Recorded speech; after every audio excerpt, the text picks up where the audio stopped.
Este podcast se presenta por cortesía de Bancolombia y de su proyecto Orígenes. Esta iniciativa resalta la labor de hombres y mujeres que inspiran y que a través de la inclusión y la sostenibilidad han llevado bienestar y progreso a sus comunidades en el campo colombiano. En el banco hemos cumplido 148 años sincronizando nuestro latir con el corazón de un país que progresa de la mano de su gente, a la que acompañamos desde los orígenes. Bancolombia.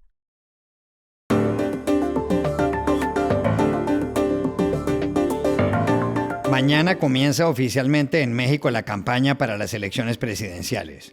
La jefatura del Estado se la disputan Claudia Sheinbaum y Xóchitl Gálvez. ¿Qué retos tienen ellas en los próximos meses? El martes, en las primarias demócratas de Michigan, el 13% de los votantes rechazaron la política de Biden frente a Israel. Como electoralmente ese es un estado clave, ¿debería preocuparse el presidente de Estados Unidos? 8 de los países más poblados del mundo están gobernados por personas de 70 años o más, contó ayer en un artículo de Wall Street Journal. En política, ¿son entonces los 70 los nuevos 50? Hola, bienvenidos a Y esto no es todo, el podcast del Georgetown Americas Institute de la Universidad de Georgetown en Washington, D.C. Soy Juan Carlos Iragorri, desde Madrid. Soy Paz Rodríguez Niel desde Buenos Aires. Soy Jorge Espinosa y estoy en Bogotá. Es jueves 29 de febrero, estamos en un año bisiesto y esto es todo lo que usted debería saber hoy.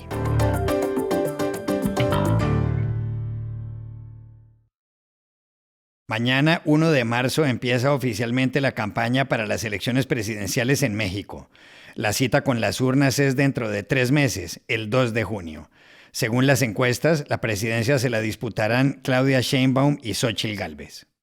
Claudia Sheinbaum, de 61 años y ex jefa de gobierno de la Ciudad de México, es la candidata de la coalición Sigamos Haciendo Historia, donde sobresale el Movimiento de Renovación Nacional, Morena, partido político del presidente Andrés Manuel López Obrador.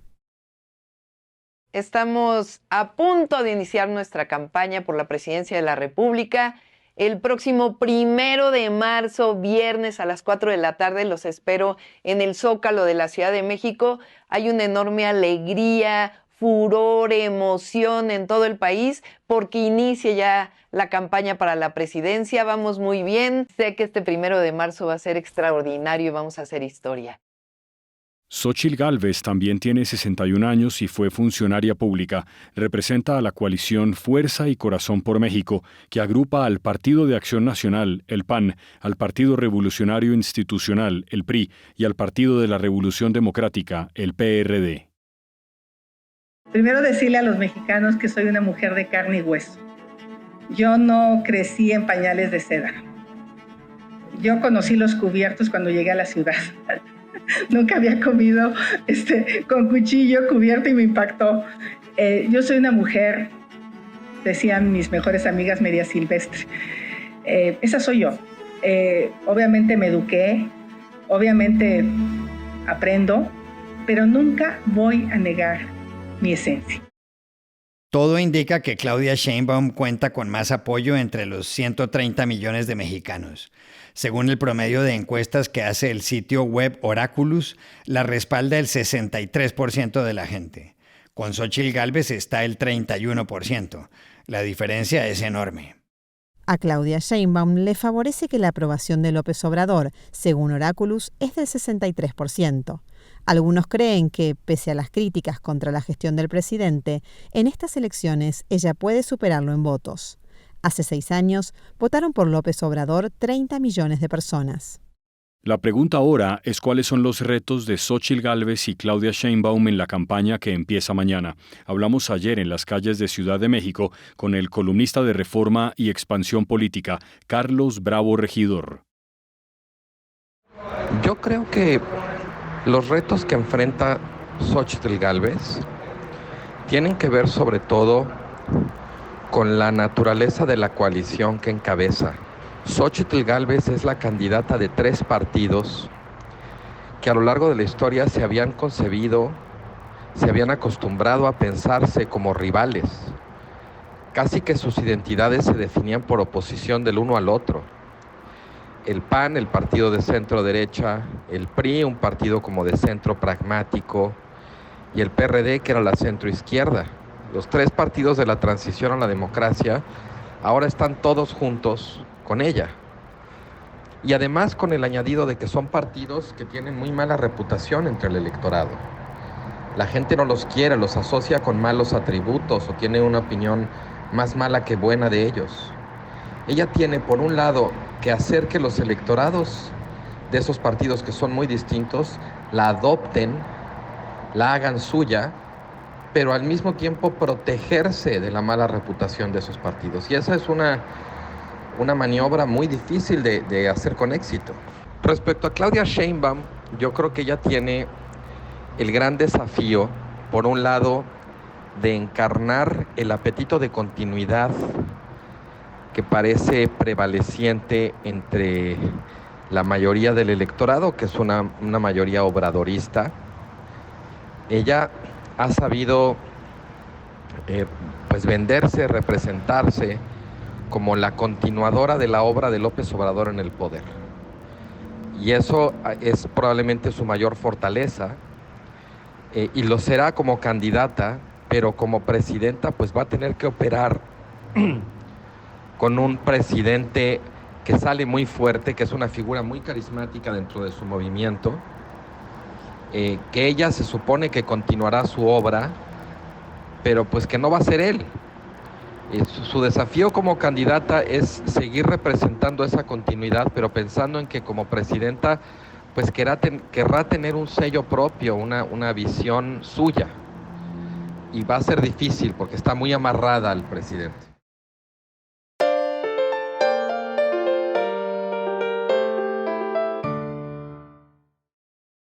Las elecciones primarias del martes en Michigan han dado mucho de qué hablar en Estados Unidos. Ese día, los votantes de ambos partidos, el demócrata y el republicano, escogieron a sus delegados para las convenciones, que a su vez elegirán a los candidatos a la presidencia.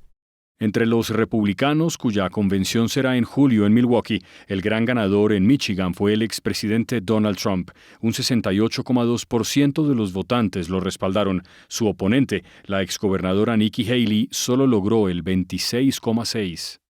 En las primarias del Partido Demócrata, el presidente Joe Biden consiguió el 81% de los votos. Pero atención, porque un 13,3% de la gente apoyó la opción uncommitted, no comprometido. Su objetivo era mostrar su rechazo al apoyo que Biden le ha dado a Israel en Gaza. Muchos analistas dicen que ese uncommitted refleja el descontento con el presidente de un amplio sector del Partido Demócrata, cuya convención es en agosto en Chicago. ¿Debe preocuparse Joe Biden? Se lo preguntamos ayer en Washington a nuestra compañera, la analista Dori Toribio.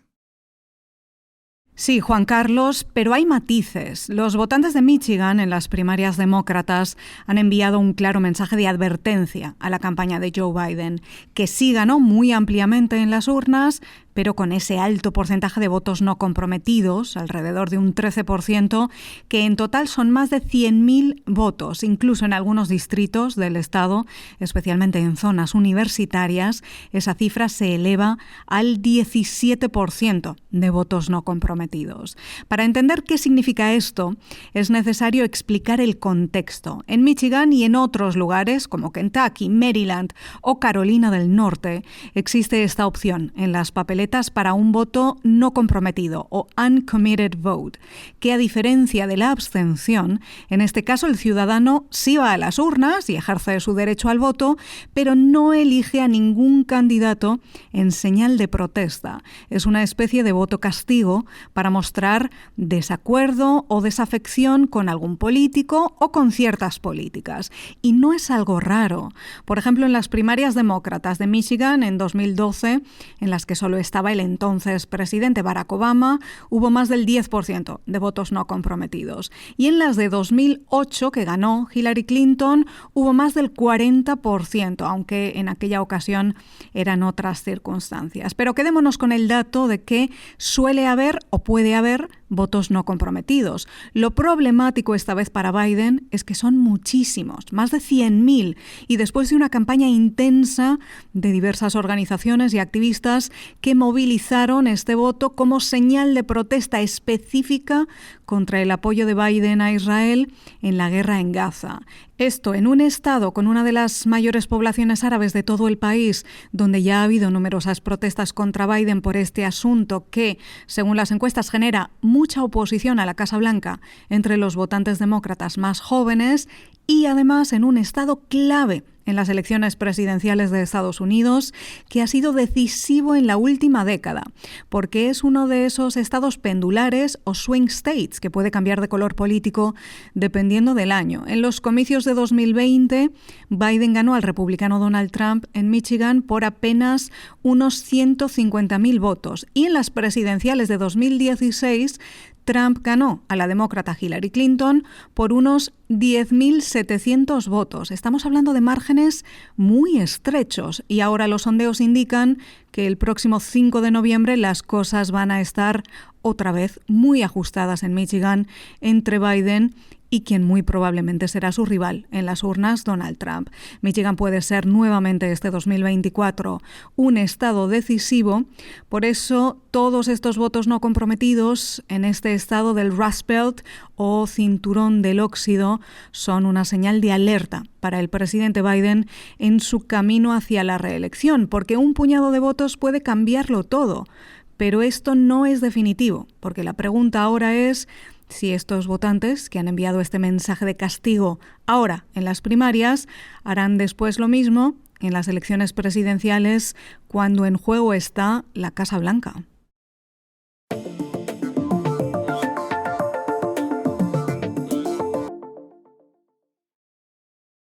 Este podcast se presenta por cortesía de Movistar Empresas, el aliado que está transformando negocios en Argentina, Chile, Colombia, Ecuador, Perú, Uruguay, México y Venezuela, brindando soluciones digitales que se ajustan a cada necesidad y potenciando sus operaciones con servicios en cloud, IoT, seguridad, conectividad, Big Data y advertising.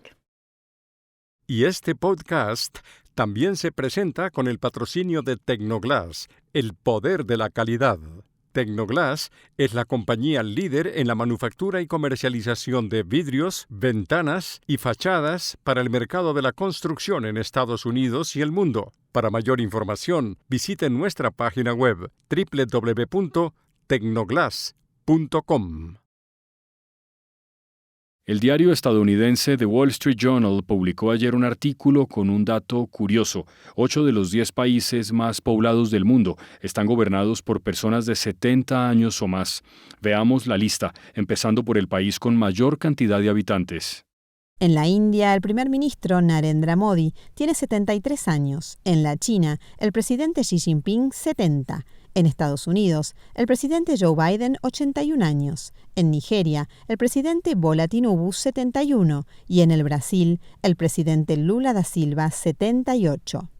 En Bangladesh, la primera ministra Sheikh Hasina tiene 76 años. En Rusia, el presidente Vladimir Putin, 72. Y en México, el presidente Andrés Manuel López Obrador, 70. Las excepciones son Pakistán e Indonesia, que son el cuarto y el quinto país más poblados del planeta. El lunes, en su programa de humor en Estados Unidos, el presentador Seth Meyers le preguntó a Biden si documentos clasificados revelan que tiene 81 años. ¿Quién carajos le dijo a usted eso?, le contestó Biden y agregó, es información clasificada. You mentioned some classified materials, some documents recently leaked, some classified documents. And this isn't a gotcha show, but I do want to ask about it, that says you are currently 81 years old. Who the hell told you that? Yeah. That's classified. That's classified.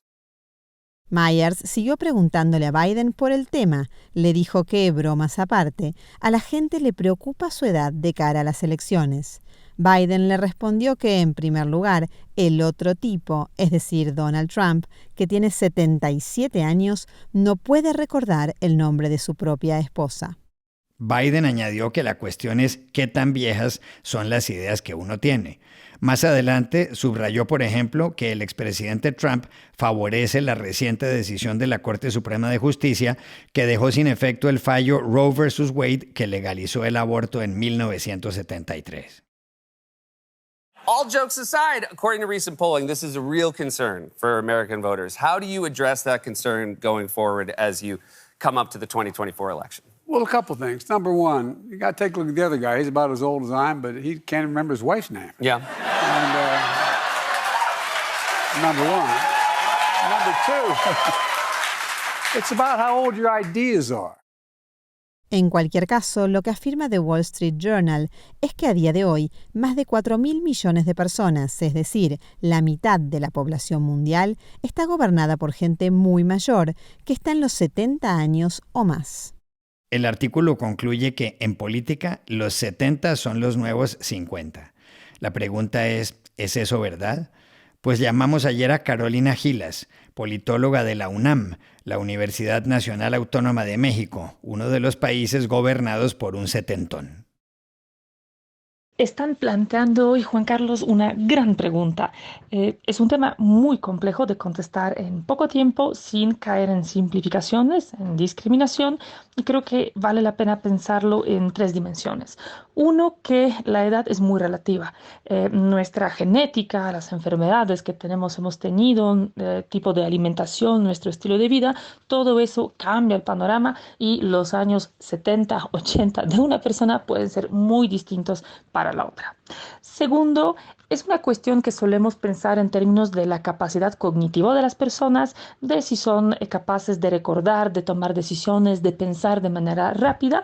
Pues muchos de los errores que cometen, como mezclar nombres, olvidarse de los datos, pues nos pueden pasar en cualquier momento. Así que yo ahí pensaría que la preocupación más importante que tiene que ver con la edad, tiene que ver con el carácter y la cercanía o lejanía con las dinámicas y los problemas de la sociedad actual que pueden tener las personas a cierta edad. El carácter nos cambia, nuestra manera de ver el mundo cambia y las tendencias que pueden llegar a desplegar las personas a cierta edad de cierto conservadurismo, de actitudes autoritarias, de desvinculación con los cambios tecnológicos, sociales, con valores que profesan las sociedades actuales, eso me parece cuestión mucho más preocupante.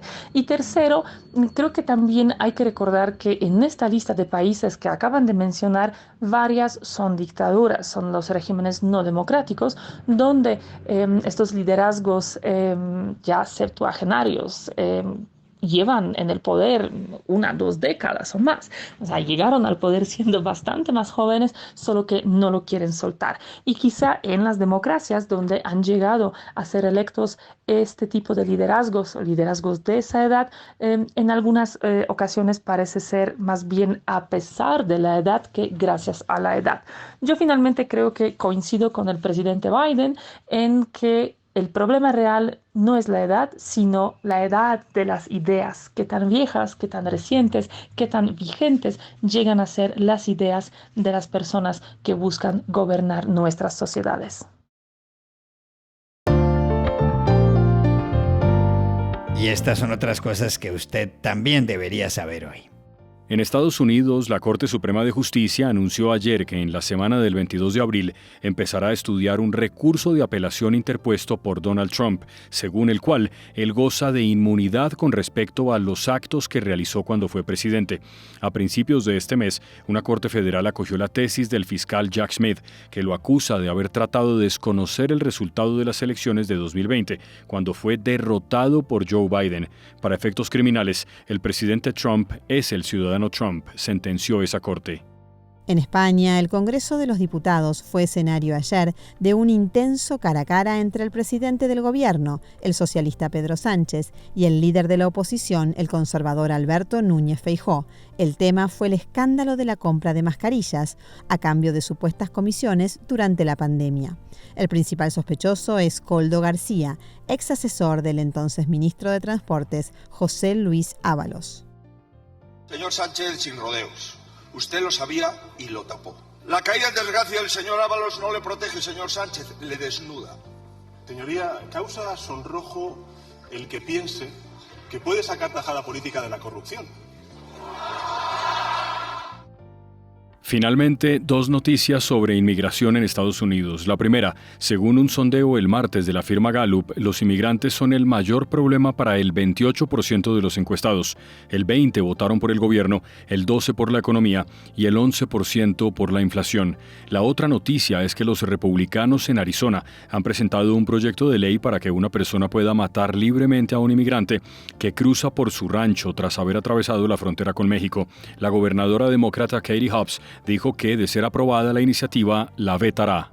Y aquí termina el episodio de hoy de Y esto no es todo, donde siempre habrá más. En la producción estuvo John F. Burnett. Pueden suscribirse a este podcast en nuestro sitio web y esto no es todo.georgetown.edu, seguirnos en nuestras cuentas de X y de Instagram, @y esto no es todo, y buscarnos en nuestro canal de YouTube. Chao, hasta la próxima.